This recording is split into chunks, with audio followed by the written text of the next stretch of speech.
I was reading the comments to last video about e-dating, long distance relationships and stuff. The reasoning some of you gave seemed rooted from a lower self-esteem, or maybe even not being socially comfortable around people in person often. As a result, you end up going through an isolated experience, specifically in the conversation of appearance. It is often self-critiqued that someone may feel ugly, yet at the same time you crave for attention or you crave a true bond with someone romantically. There's such a tough combination to deal with, to the point where some people feel like that e-dating is a better fit for them. And we can always say being ugly is subjective. That is technically true. However, being ugly does not serve very well to some people. Delusional people on the internet like believing that pretty privilege doesn't exist. And it's usually someone who is really pretty saying that. I always said in my videos about this topic that even if you're ugly, you have to at least be presentable. Someone may be ugly, but if you don't take care of your skin, your hair, your body overall, and you don't dress in a way that makes people comfortable approaching you, then it's not a good look. And this adds to the reasoning some of you may start dating online, because you can skip all of that and hopefully build a genuine connection with someone without your physical appearance being a potential issue. But in the real world, not the virtual world, things can get tough around this topic. Like, for example, trying to approach people in person or trying dating apps. Tinder, for example, is a game of attractiveness.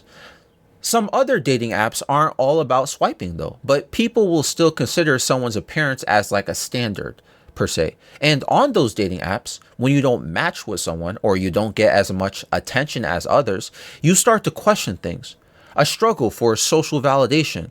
I think I can say that most people like attention.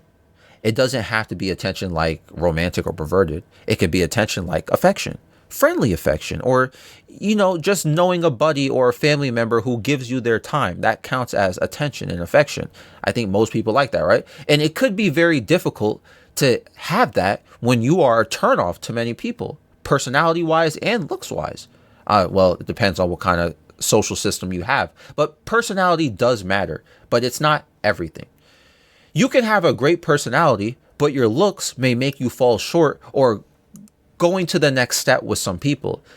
Yo, you ever watch a YouTuber do a face reveal and you're like, what is this, bruh? And what's funny about it is that they be doing it in the most unpresentable way. Then people suddenly don't like them anymore. I never understood the drama behind Dream's face reveal. I don't know you guys remember Dream doing that face reveal thing. I remember it was like blowing up on the internet and stuff like that. He showed his face, and to this day, I don't see the problem. Okay, he just looks like a normal white guy. I don't know what people want from him. This guy sits at home playing Minecraft and other video games all day and night.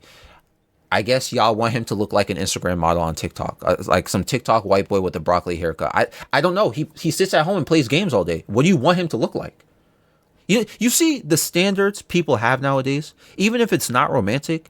Man, I've had face tattoos for the maybe past 7 years now. You know how many people in person stopped talking to me shortly after? If you don't look within a cultural norm, people are going to either be mean to you or just stop rocking with you. You got to look normal looking, but pretty at the same time for many benefits. If you actually have a good personality, then that's just a bonus. I always felt like people who say, I don't date for looks, I date for personality. If someone looks good, it's a bonus.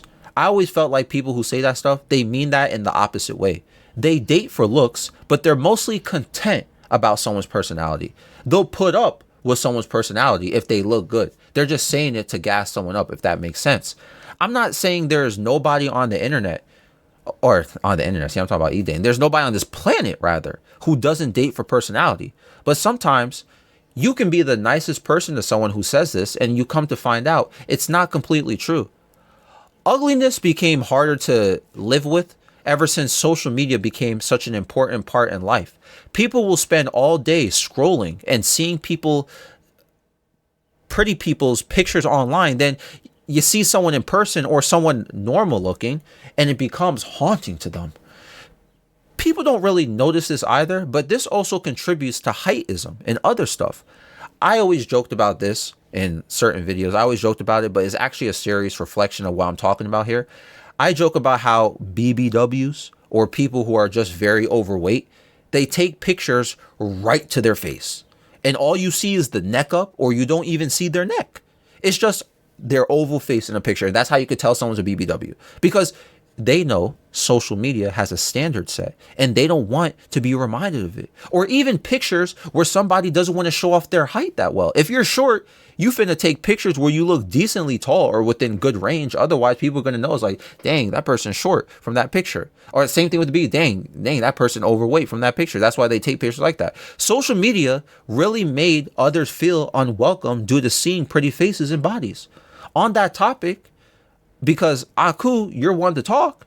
Yo, let me tell you something. I'll tell you a personal thing that I'm going through right now. My Instagram picture is a catfish, by the way. Well, now it is, at least. Actually, my YouTube picture right now that I have on YouTube, it's with the six pack, like catfish. Ever since I got put on medication, I gained like 25 pounds within a month. I'm not even kidding. But out of fairness, I'm a tall guy, but I was like 140 pounds.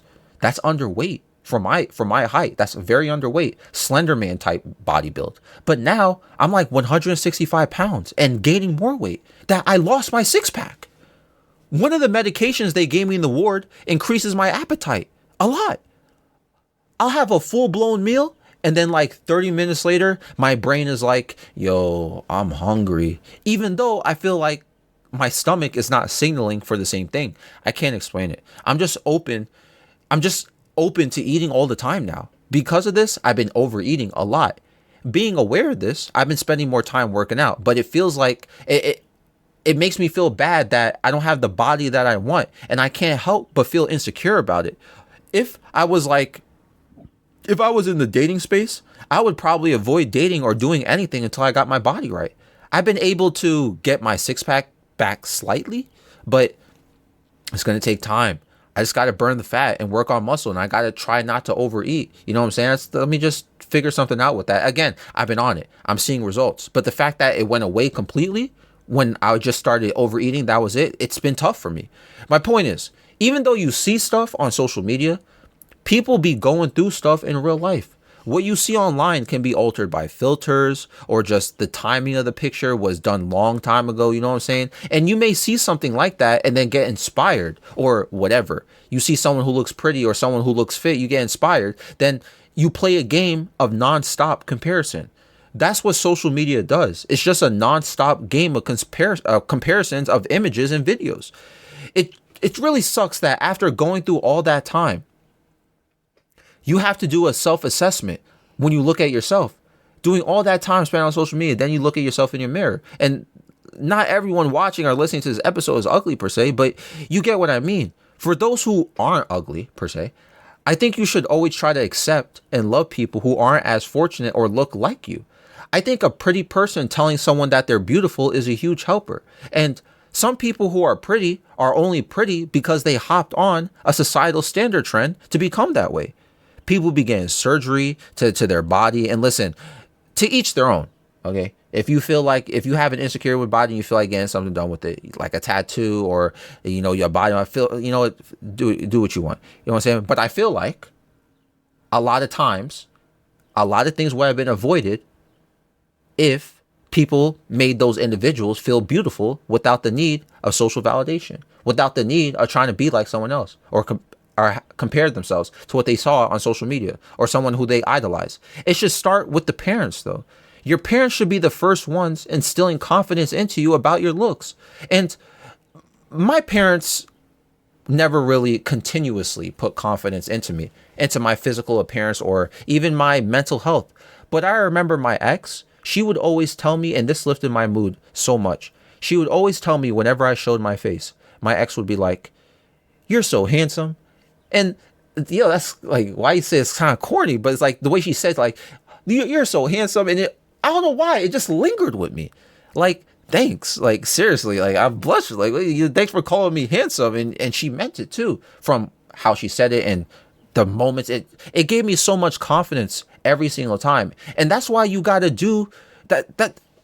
That's what you got to do. Not what you, why. You got to find people who lift you up. And look, the ego and confidence is Both of those things are there's a very thin line between ego and confidence, right? It can be hard to balance, but man, giving someone such a simple compliment can change someone's day around, or at least give them something to think about for just a bit. So when you're too busy thinking about how ugly you are and you don't have the will or self-esteem to bridge it to yourself to having a support system, think about it. A support system is not that bad. I don't know why people act like it is. Yes, okay, relying and depending on one individual to lift you up can be dangerous.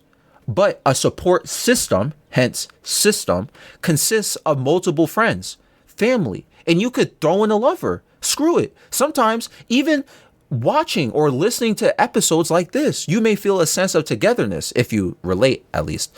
I'm here talking about it because when I did modeling, people are so caught up with the fact that it happened. Oh, you did modeling? Oh my God, why are you talking about this? Or like, you're probably thinking about that, right? But you don't know. You don't want to hear how that all started, how long that took. People who are on Twitch, you were on my Twitch days when I would be on there all the time. You would hear me cry, whine, and be depressed all the time because years upon years ago, I said, and I was going to do this at the time because my friend told me, Aku, you should do modeling.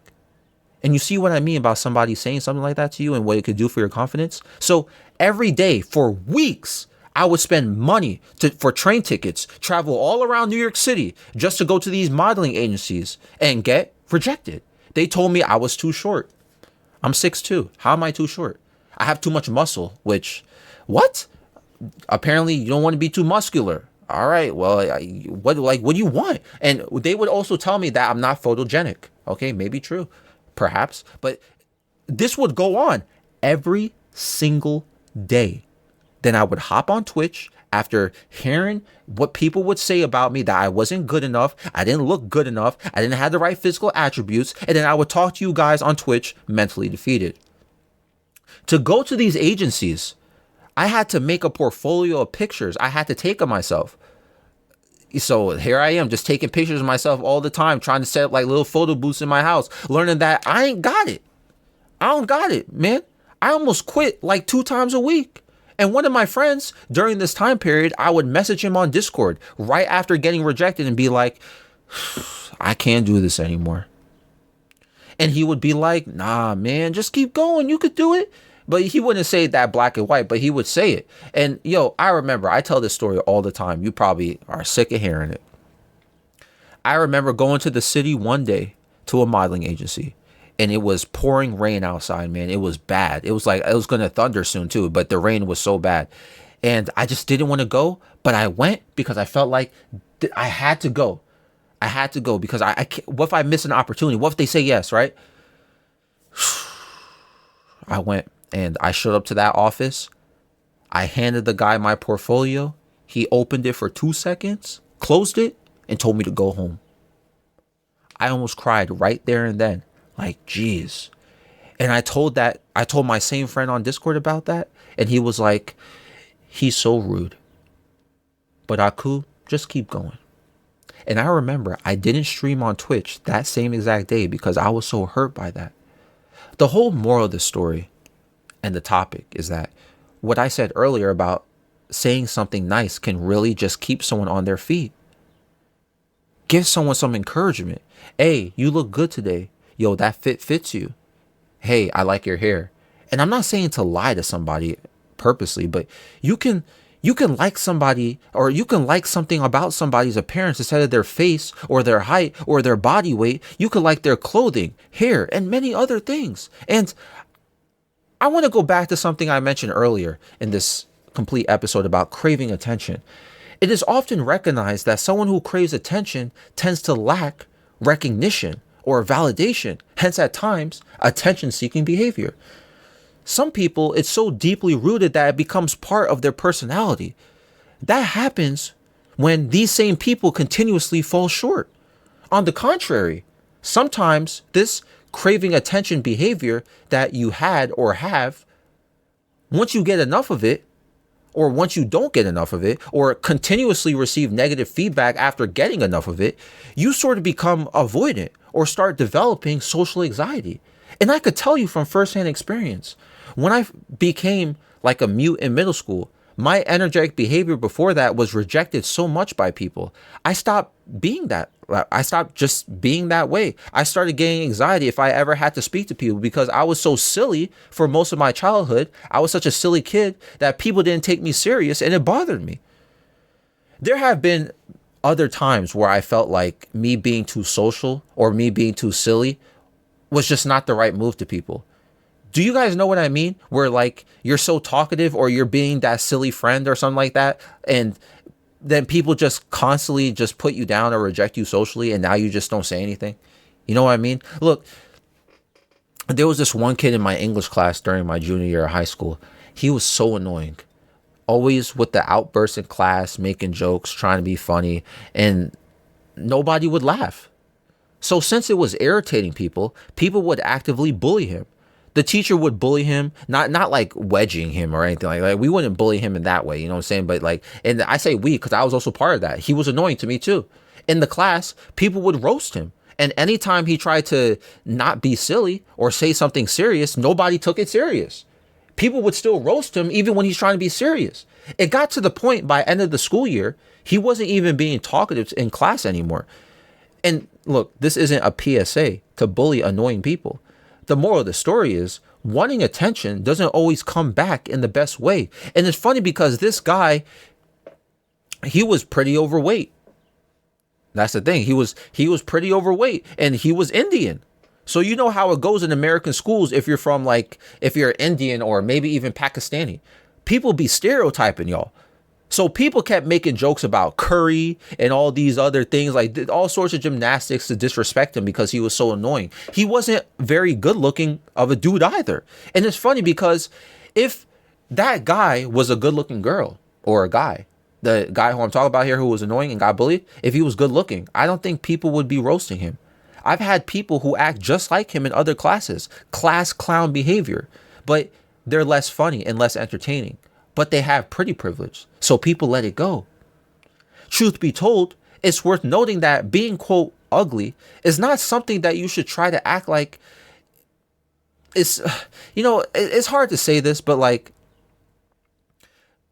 don't act like being ugly does not play a part in society. It very much does. We're talking about being ugly and wanting to be treated like everyone else.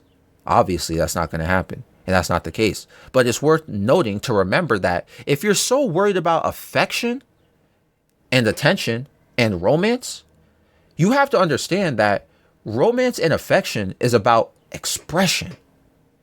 Yo, whoever's listening to this, if I said to you right now, I love you, does this have anything to do with what you look like right now? Does it have anything to do with what I look like right now? You make me very happy that you're here for me. Does this have anything to do with how you look? No. Affection, romance is all about expression. If someone requires you to be pretty or good looking to say that, then you can't really say someone is truly meaningfully in love with you or they care about you when they say something appreciative. Being ugly, you technically dodged a bullet with that one. And you e-daters, y'all be doing that with Discord avatars. Cutest avatar wins. Like, I'm not even trying to be funny.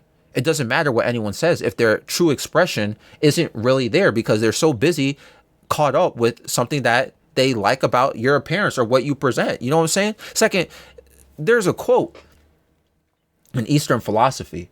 It goes, in the end, these things matter the most. How well did you love? How fully did you live? How deeply did you let go?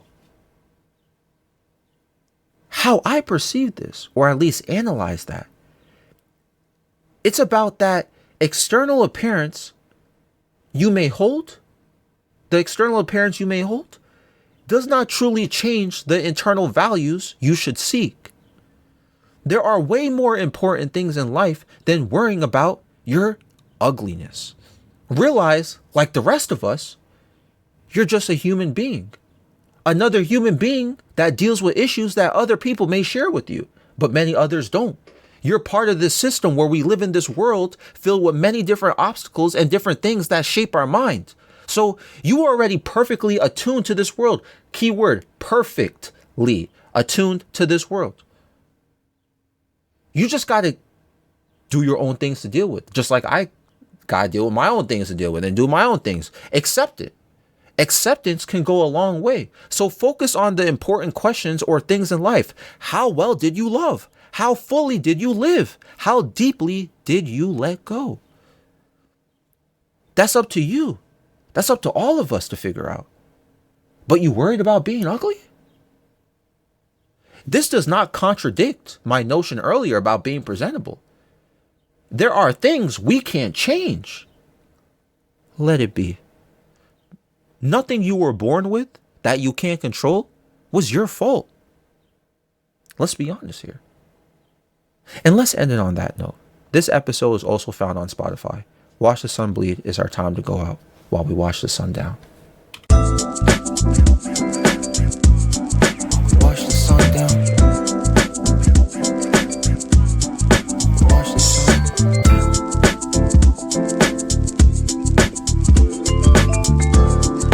Watch the sun down, down, down. I got what I asked for, but I think it's never mine. We try to shine our own way, but the stars are not aligned. Laser on the heat, best bet you better hide. Said to do what's best, now my thoughts are on decline. Take a trip with me, we can share confessions. What's next for us? That's a loaded question. You go first, you have the best expressions. I'm looking up now, I see a dark sky heaven. Watch the sun bleed, it's our time to go out while we watch the sun down. Silent guy, forever peace, now there's no doubt.